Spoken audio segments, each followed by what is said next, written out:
പോകുന്നത് പനീർ ബട്ടർ മസാലയാണ്. അതിൽ നമ്മൾ 2 വലിയ ഉള്ളി, കുറച്ച് നല്ല വലിപ്പമുള്ള ഉള്ളിയാണ്, അതുകൊണ്ട് 2 എണ്ണം എടുത്തു. എണ്ണ ചൂടാക്കാൻ വെച്ച് ചൂടായ എണ്ണയിലേക്ക് ഈ ഉള്ളി എടുത്തു. ഇത് നന്നായി വതക്കിയ ശേഷം അതിലേക്ക്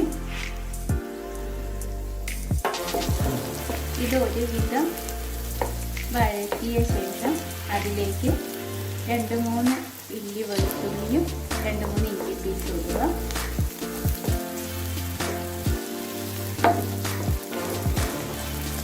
അതൊന്ന് നന്നായി ചൂടായി വരണം.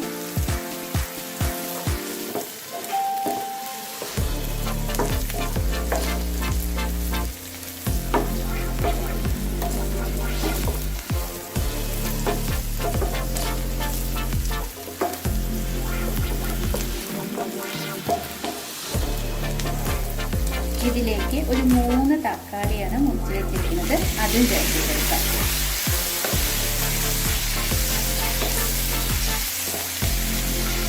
കൂടുതൽ തക്കാളിയായി ഒരു പുളിപ്പ് വരും, അതുകൊണ്ടാണ് 3 എടുക്കുന്നത്. ഇതിലേക്ക് കുറച്ച് അണ്ടിപ്പരിപ്പും കൂടെ ഇട്ട് കൊടുക്കാം. ഇത് നന്നായി ഒന്ന് ഇളക്കി കൊടുത്ത ശേഷം ഒന്ന് അടച്ച് വയ്ക്കാം.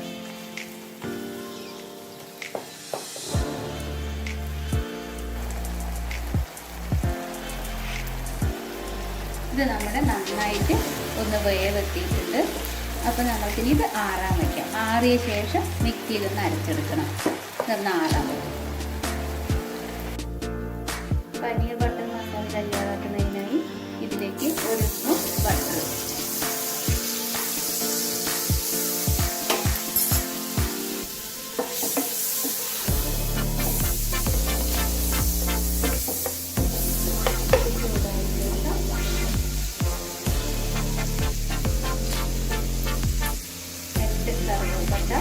ഏലക്കായ,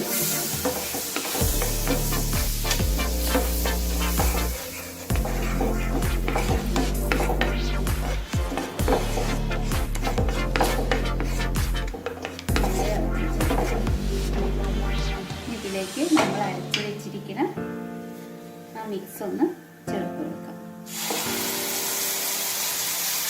ഒരു 1/2 സ്പൂൺ ഗരം മസാല, 1 സ്പൂൺ മുളക് പൊടി,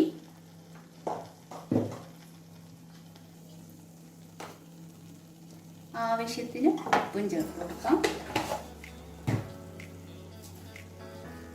1 സ്പൂൺ പഞ്ചസാര ഇട്ട് കൊടുക്കാം.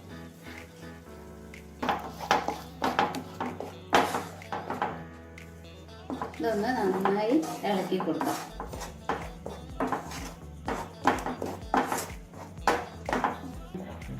നമുക്കിതിലേക്ക് കുറച്ച് വെള്ളം ആഡ് ചെയ്ത് കൊടുക്കാം.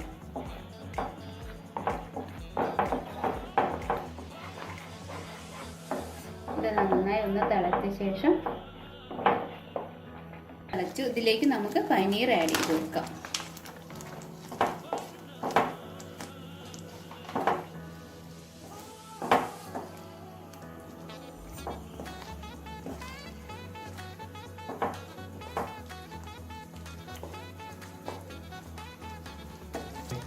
പനീർ കറി നന്നായി വെന്ത് വന്നിട്ടുണ്ട്.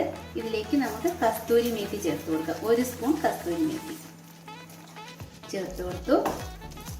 നന്നായി ഇളക്കുക. ഇതൊന്ന് നന്നായി ചൂടായ ശേഷം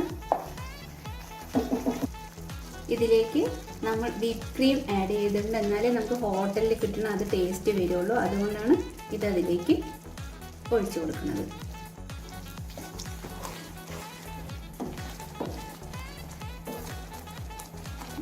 കറി റെഡിയായി. ഇതെല്ലാവരും ട്രൈ ചെയ്യണം. എല്ലാവർക്കും ഇഷ്ടപ്പെടും. ഇഷ്ടപ്പെട്ടാൽ ഈ ചാനൽ ലൈക്ക് ചെയ്യാനും സബ്സ്ക്രൈബ് ചെയ്യാനും മറക്കരുത്.